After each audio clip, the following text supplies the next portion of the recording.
Prochaine chronique, la chronique de Pierre. Qui le fait mieux, Pierre? Cette semaine, qui le fait mieux?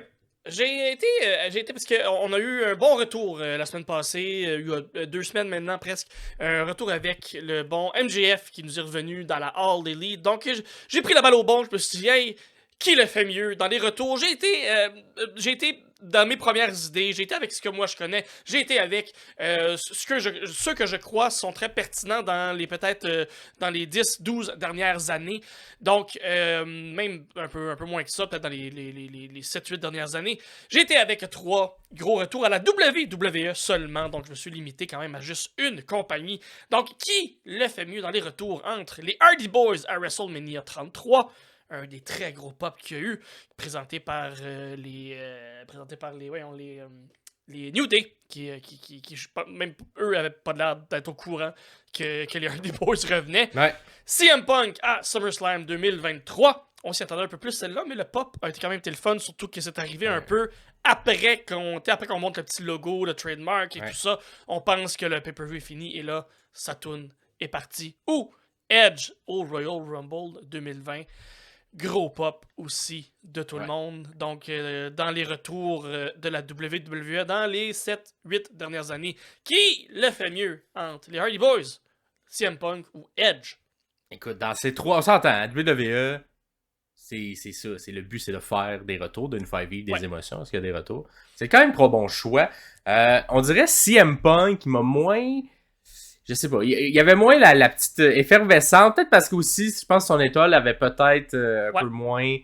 Elle avait pâli un peu suite à son départ, de comment il était parti, fait qu'on dirait l'excitation de le revoir. C'est quand même le fun, mais ça avait pas le même impact, si on veut, que son retour, quand c'était vraiment fait son retour après, je sais pas, 8 ans de lutte, ou 7 ans de lutte, exact. à la All Elite la première fois, ça c'était plus d'impact, mais... non, c'est limité. Exact. J'étais plus excité par celui-là que par celui. Même si. Moi, la surprise, tu sais, moi, je suis pas trop les trucs. Fait que la surprise pour moi était quand même là. Ouais. Fait que.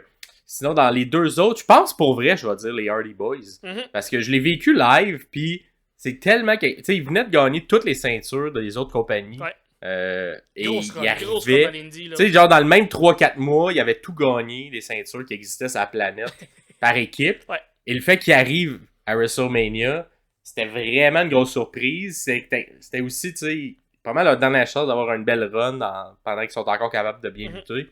Fait que j'avais vraiment beaucoup aimé. Je m'attendais zéro.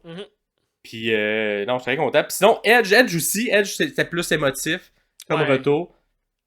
Puis, fait quoi, j'ai 30 Edge puis les Hardys, mais je pense par mon souvenir, mon émotion, l'émotion que je me souviens est plus forte des Hardy Boys, que j'avais vraiment comme fait un gros pop intense. Puis c'était un WrestleMania que j'écoutais pendant que j'étais en tournée.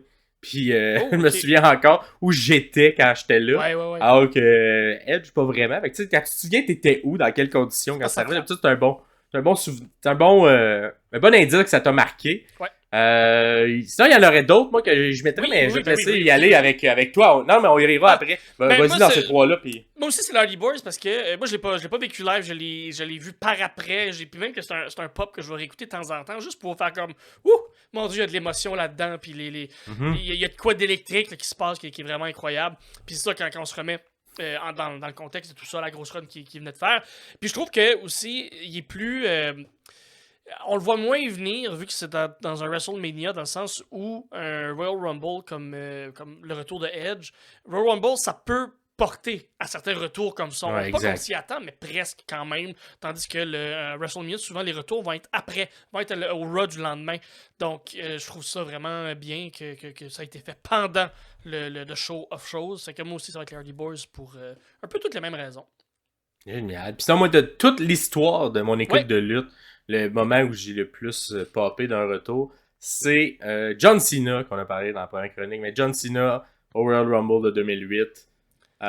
C'était quand même impressionnant. C'était plus impressionnant comme retour qu'incroyable parce que c'est une blessure qui normalement prend de 8 à 9 mois à guérir, puis il a de le faire en 3 mois et demi, 4 mois. Fait que vraiment surhumain Cena qui guérit ben trop rapidement, puis arrive en surprise complète. Fait que tu sais, ça c'était comme. Évidemment, on savait que John Cena, c'était pas la fin de sa carrière, mais le fait que après une aussi grosse blessure reviennent aussi rapidement et viennent vraiment percuter le Road to WrestleMania, parce Ben que oui. là, ça change tout que Cena il est là versus Cena il arrive après Mania. Mhm. Donc, l'entièreté de la carte, on dirait, c'est reviré à 180 degrés lorsqu'il est arrivé. Fait que, puis, grosse réaction de tout le monde. Qui était comme, tu sais, on avait commencé déjà à le détester, mais le retour a tellement fait popper tout le monde, qui est comme, même si normalement, c'est la période où on le détestait un peu, Mhm. la foule a quand même popé en malade, parce Ouais, que ouais, ça ouais. avait pas de sens qu'il soit là. Fait que ça, c'est mon préféré, l'émotion la plus intense que j'ai vécue. Ben, je te cacherai pas qu'il était dans mes choix de base. Puis j'étais comme Ouais. 2008 comparé à. J'avais Hardy, j'avais Edge. Puis que je me suis dit que 2008 comparé aux deux autres, c'est un peu trop loin. Fait que si je Ouais. veux reculer un peu dans le temps, puis faire, disons, ben, le meilleur pop des années 2000, meilleur pop. Ouais. Il va être inclus, puis là, je sais quel que toi tu vas choisir, là, mais rendu là. Évidemment. Fait que oui, je l'avais mis dans mes choix originaux, mais j'ai s'ajuster un petit peu. Fait que, Ben oui, il faut faire des choix. Ben Et oui, vous, exactement. dites-nous dans les commentaires lequel vous a quoi marqué. vos choix? Et sinon, de tous les temps, ça serait lequel sinon? Dites-le en commentaire. Ça fait plaisir, comme toujours, de vous lire.